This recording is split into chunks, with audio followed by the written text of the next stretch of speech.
안녕하세요. 엑셀 수업을 맡게 된 심쌤입니다. 오늘 배우게 된 VLOOKUP 함수 역시 제가 실무 3종 세트 중 하나로 꼽는 엑셀 필수 기능 중 하나로 자격증 시험에도 자주 등장하고 있으며 이 함수를 아느냐 모르느냐로 업무의 질이 달라질 정도로 너무나 중요한 함수입니다.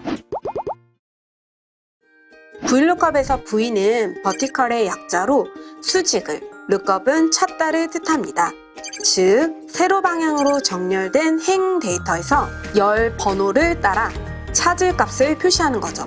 이번 시간에는 VLOOKUP 함수를 활용해 인사 명부를 완성해 볼 텐데요. 먼저 인수의 구성을 순서대로 알아보기 위해 함수 마법사를 활용해 보겠습니다. 오른쪽에 직급별 복지 포인트부터 연봉별 세율에 관한 참조표가 나와 있는데요. 우선 F열의 복지 포인트부터 알아보도록 할게요. 각 직원별 직급에 따른 복지 포인트를 구하기 위해 F4셀을 클릭하고 수식 탭에서 함수 라이브러리 그룹에서 찾기 참조 영역에서 VLOOKUP을 선택하도록 하겠습니다.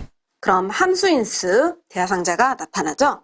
그럼 4개의 인수를 입력할 수 있는데 이때 lookup value에서는 찾을 값인 C4셀을 클릭하도록 하겠습니다. 그리고 두 번째 테이블 어레이에서는 참조 범위를 입력하기 위해서 J4셀부터 K11셀까지를 선택하도록 하겠습니다. 그리고 이때 셀 주소가 입력이 되면 F4를 눌러서 참조 범위를 고정시켜줘야 되죠. 즉 절대 참조로 변환을 하는데 이 절대 참조로 바꾸는 이유는 우리가 채우기 핸들로 나머지 셀을 채우더라도 기준이 되는 참조 범위는 움직이면 안 되기 때문이죠. 이 절대 참조에 대한 내용은 이전에 자세히 다뤘으니까 이해가 안 되시는 분들은 꼭 다시 한번 복습해 주세요.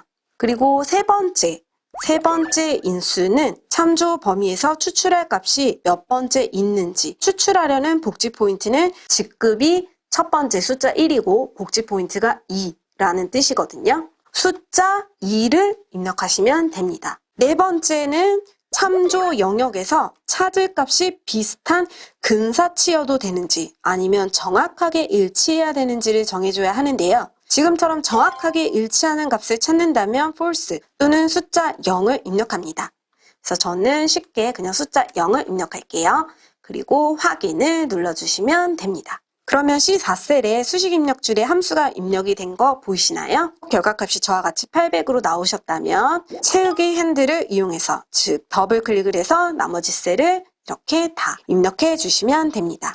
이번에는 실제 실무에서 쓰듯이 F4셀에 직접 수식을 입력해 보도록 할게요. 오른쪽 표의 연봉 구간과 세율을 참고해서 H열의 빈칸의 각 직원별 연봉에 따른 세율을 구해 보도록 할게요. 먼저 등호 VL만 써도 이렇게 VLOOKUP이라고 하는 함수가 나타나는 거 보이시죠?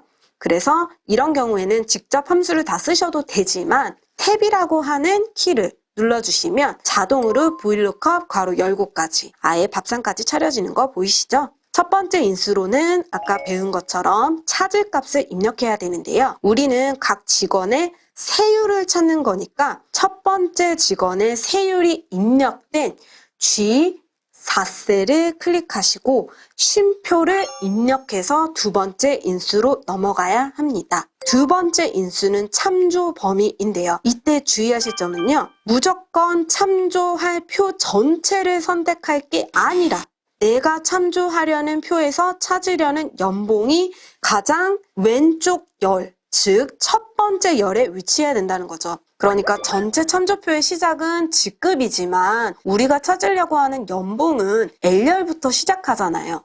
그러니까 L열부터 M열을 선택해야 된다는 거고 아까 전에 저는 J4셀부터 이렇게 해당하는 표만 선택을 해서 행의 숫자 번호가 들어갔지만 그럴 필요가 없다는 거예요.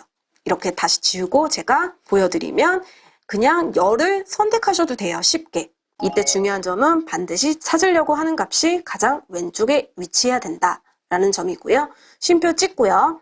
세 번째는 내가 추출하려고 하는 열이 몇 번째 위치에 있느냐인데 얘도 마찬가지로 내가 찾으려고 하는 범위가 연봉 구간이 숫자 1이라고 치고 추출하려고 하는 적용 세율이 몇 번째 있느냐는 거죠. L이 1번이니까 M은 2번이겠죠.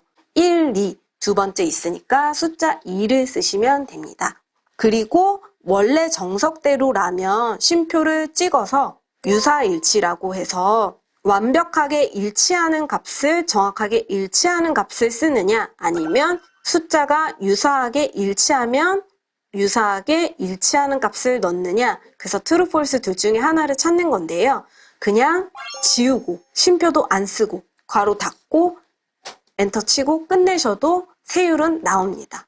다만 지금 0.08이라고 나온 거는 지금 표시 형식이 일반, 아무런 형식이 없기 때문에 이런 거고요. 이거는 퍼센트, 백분율 스타일을 눌러서 바꿔주시기만 하면 돼요. 이거를 채우기 핸들로 더블 클릭만 하시면 네, 이렇게 끝까지 다 내려가서 바뀌어진 걸 볼 수가 있죠. 그러면 여기서 질문이 생길 수가 있는데요. 연봉이 79,000이 나왔고 연봉 구간 68,000과 88,000 중에서 조금 더 유사한 건 88,000이 아닐까? 라는 생각이 들 수가 있어요.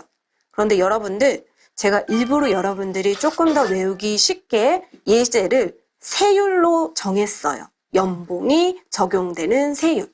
여러분들, 아직 79,000이라는 건 88,000에 도달하지 않았다는 거예요. 내가 아직 88,000이라는 연봉을 받지 않았는데 왜 더 높은 세율을 적용받아야 돼? 라고 생각해 볼 수 있겠죠? 그래서 반드시 찾을 값이 있는 L열의 연봉 구간은 오름차순으로 정렬이 되어 있어야 돼서 제가 먼저 설정을 그렇게 해놨고요. 그리고 유사값이라는 거는 누가 더 유사하냐 가깝냐 이런 정도가 아니라 시작점이라고 제가 써놓은 것처럼 아직 88,000에 도달하지 않았다면 그 위의 값을 적용한다 라고 생각해 주시면 됩니다. 그래서 이 부분을 잘 기억해 두시면 좋을 것 같습니다. 복지 포인트와 세율의 차이점은 마지막 인수가 들어가느냐 안 들어가느냐, 들어갈 때는 정확하게 일치해야 돼서 쉼표 찍고 0으로 false 값을 넣어줬고, 그리고 세율 같은 경우는 숫자이기 때문에 모든 숫자를 일일이 다 적을 수가 없어서 연봉 구간처럼 시작점만 적어줬는데 그때 마지막 인수인 네 번째 인수를 아예 안 쓰기 위해서 쉼표도 아예 안 쓰고 그냥 인수를 하나, 둘, 세 개까지만 썼다. 이때 주의하실 점, 마지막에 쉼표조차 아예 안 찍었다는 점이에요. 쉼표 찍고 아무것도 안 쓰게 되면 false로 인식해서 그냥 일치값을 찾아서 전혀 다른 결과값이 나오니까 이 점을 주의해 주세요. 자, 다음 시간에는 조금 더 업그레이드해서 다른 시트에 참조표가 있는 VLOOKUP 함수를 알아보도록 할게요. 그럼 오늘도 수고 많으셨고요. 감사합니다.